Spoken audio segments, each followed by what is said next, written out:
Hi. It's been a few days because I was busy. I had company, which is a little unusual, and that was all good.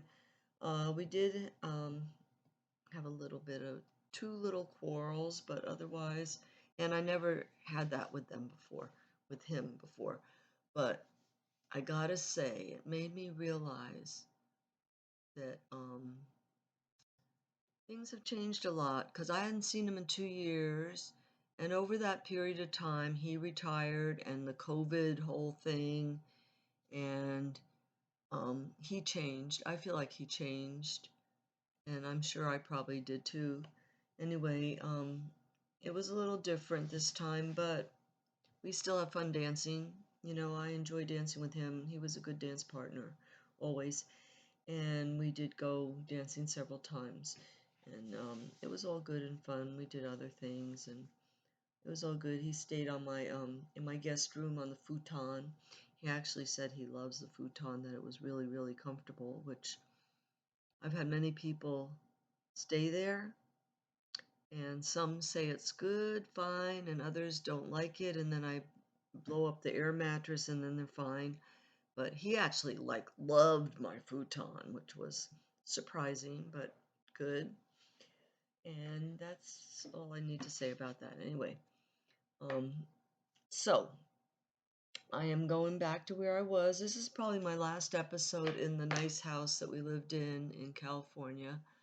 Um, I wanted to mention just a couple little things to finish up to close out that location that I didn't mention that were just sweet little memories that I have that I wanted to mention. So I told you we had lots of little kitties. Our cats stayed outdoors most of the time, and they had a couple litters, and that was good because we're out in there in the rural area with a lot of wildlife and everything. So it's good to have cats around, keep the mice and snakes away and all that stuff. But sometimes they disappeared. Uh, Balance of nature. But anyway, one day we went to the park in Potrero, which was further out in the boonies than even where we lived. And it was like, Potrero's like 15, 20 miles, I guess. At least 10, I don't know exactly, somewhere between 10 and 20 miles from where we lived. There was a park there, not a big deal, just a playground, picnic park. And we would go there once in a while. So we had this uh, Ford pickup truck. It was very old. It was like probably from the 50s that we had that Bob bought real cheap. And we just used it for a utility truck when we needed to haul something. And we took that to Potrero one day. And when we got to the park, as soon as we got out of the truck, we heard this little meow, meow. And one of the kitties, little tiny, well, little kitty, few weeks old, I mean, probably weaned, but, very little kitty, jumped down from under the truck. That little cat had ridden underneath our truck somewhere 10 to 20 miles. And anyway, I thought that was kind of cool. And she was fine, that she was able to stay up there and didn't get hurt or anything. Uh, didn't get burned. I would think that it would be real hot under there, maybe but anyway, she was fine. So another nature thing, which I like to talk about nature. I love nature. It's part of God. But one time when I was hanging out, I went to out the back door. We had a little cement patio out there and a clothesline. Remember, I don't have a dryer. I did have a washer now because my dad bought me a washer, but I didn't have a dryer still. And no big deal to hang out the clothes, and they dried real quick. But I went out there one day, and two tarantulas were on the cement on the little pavement that we had there, the little patio, and they were doing the tarantula dance. Now, when I was in the Girl Scouts, we learned the tarantula dance, an Italian dance, Tarantula or something it was called. and we performed it at some kind of get together. But this is where it came from. Two tarantulas, and they were like standing straight up like this, just back and forth. And they were going like this, you know, at each other with their legs, back and forth the whole time. It was one of the coolest things I've ever seen in my life. Anyway, I'm going to tell you that. Wildlife out there was awesome. And I'm going to tell you, when Lauren hit the 6th grade, okay, you know, 6th grade, you're 11 years old. And if you watched my early episodes, you saw that that's when I really started getting in trouble when I was 11, 12 years old. And I kind of assumed that that's what happened to most kids, that, you know, once they hit puberty, their hormones kick in and they start having different desires and making stupid decisions, and, you know, a lot of them get in trouble and all that. So, decided to send Lauren to the church school for 6th grade. She was doing so well, and we loved the elementary school, but when she was going to go into middle school, we thought it'd be safer for her to be in the Christian school. So, in El Cajon, the city that was near, you know, one of the closest cities to us, they had a Seventh-day Adventist Christian school, and we started her there, thinking that was for her best good. Well, she had a male teacher, and because the school was so small, it was like, I think it was 6th, 7th, 8th grade all together in one classroom, which was maybe 20 kids at the most. And the teacher, he was nice whenever I met him and talked to him. He was a nice guy, middle age. But Lauren would come home from school upset often. And when she told me about it, it was like he was making jokes and she was the object or the subject in the jokes lots of times. So, of course, you know, I didn't like that, especially because it was bothering her. It wasn't like she could just laugh about it. She was troubled. You know, it was changing her spirit. So I arranged a meeting and went in and talked to the teacher about it. And he said, "Oh, you know, he was trying to be Johnny Carson or something, right?" And we had a teacher when I was young. I told you about Mr. Berger. He was like that. You know, he would do the comedy monologue and joke around a lot and all that.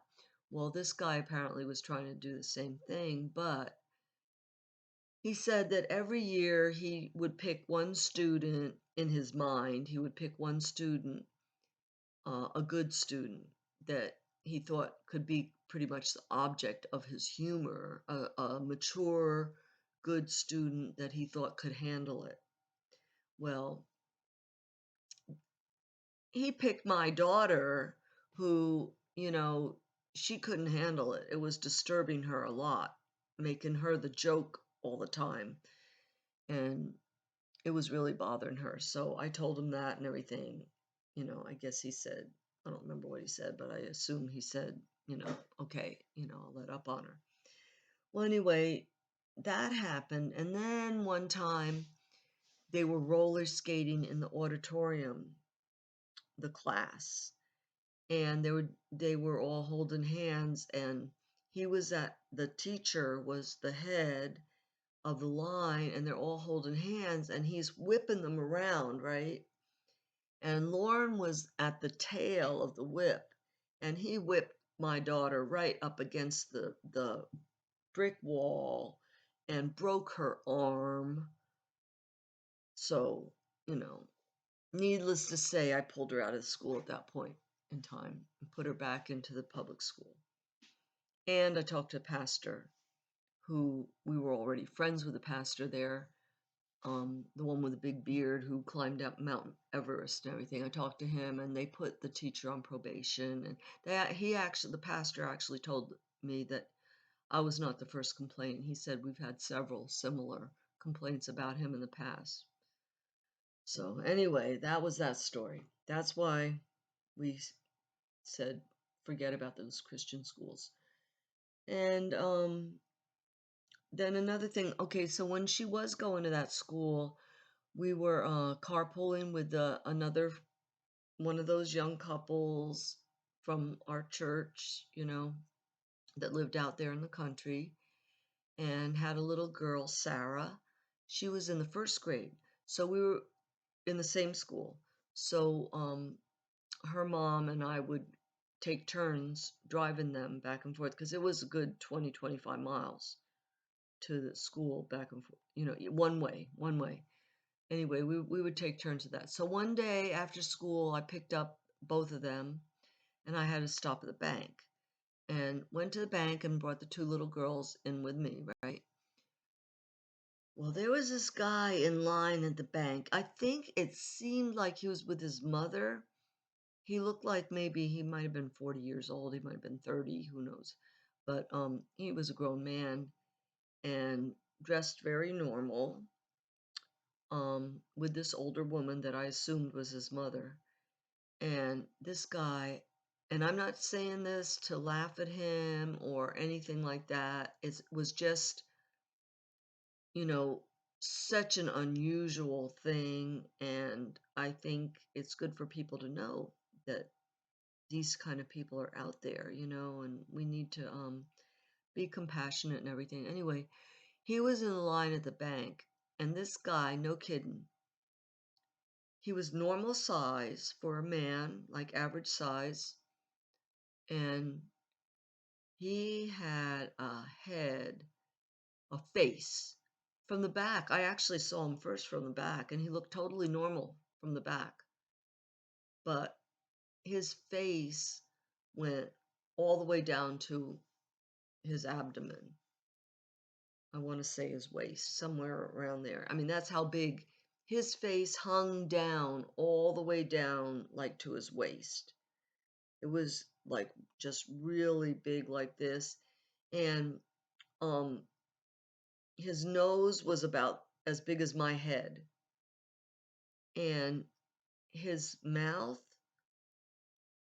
was looked like stretched all the way down to his stomach. His lips and mouth were like a semicircle, like a smile, all the way down to like his belly button. So he had this big, huge, long face with like a lot of loose skin, even though he had a younger appearance about him, you know, and his ears were real long also on the side. I remember I took Sarah, the little girl, and I just kind of um, turned her towards me and kind of held her like towards me so she wouldn't look at him. And I knew my daughter knew better than to say anything. And I didn't protect my daughter. I protected the little one who was in first grade. But it's funny because my daughter today doesn't even remember it at all. I mean, it's like nobody said anything to him or anything, but it was like such a very shocking thing that you never see. I've never seen anything like it on TV even. I mean, the closest thing I could say was like maybe the Elephant Man or that movie Mask that Cher was in the movie Mask, like way back in the 70s or 80s. Those are probably the closest things I could think of with a great big huge face and head, and otherwise their body was normal. Very strange, and it's hard to understand why God allows that stuff to happen and all, but someday we'll understand. Um, so moving along here, I have to say that what happened was that my husband, who was working in the hospital, he worked normal shift, 7 a.m. to 3 p.m., I think it was, respiratory therapist. And he did that for a while, and then he started coming home late. And he said he was working double shifts. He would come home after 11. Second shift ended like 11, I think, or something. And he started doing that a few times in a row. And I thought, fine, he's making more money. It's good. It's okay. Well, then one night, and this was again in the 80s. This is now we're in the like around 87 or 88, somewhere around there. And we didn't have cell phones, and I would not call to work to his job unless it was something really important, you know. So this one day something happened that I felt like I needed to call him in the evening, and I called, and the guy that answered the phone said, "Bob's not here." I said, "Well, when did he leave?" He said, "Well, he left at 3:30 like he does every day." Now he had been already like I think about 2 weeks that he was coming home after 11, like 11:30 every day for about 2 weeks. So then I knew something was up. Um, and then I think I might have waited a couple days to see if he would, come out with it, and maybe tried to kind of coax him into, you know, just telling me the truth on his own, but it didn't happen. So one day, now we did get a TV, but it was not a good TV. We mostly used it for videos, and it only got a couple channels in fuzzy because we didn't have cable or anything, or dish, or satellite, and we were out in the country and all that stuff. We didn't even have an antenna up there, but we did have this old TV. So he was watching TV one night. I got to tell you, I forgot to tell you that we moved. So we moved because this other couple in the church, and he was a doctor, and his wife, and they had a house in a different valley, a little closer to town in Hamul.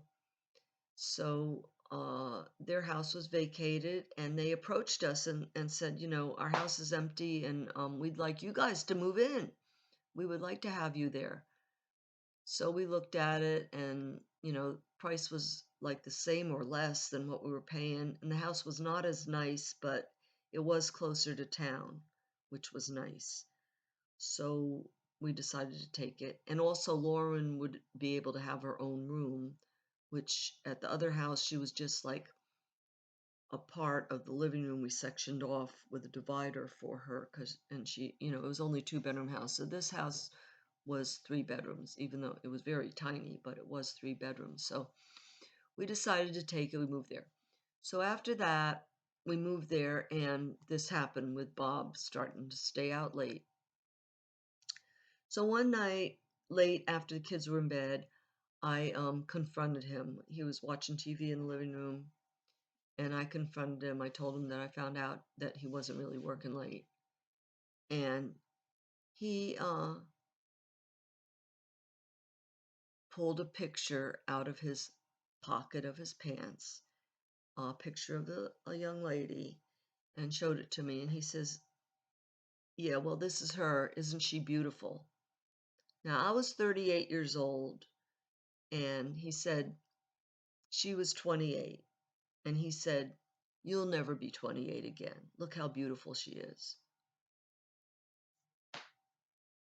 So I just want to say, what the fuck?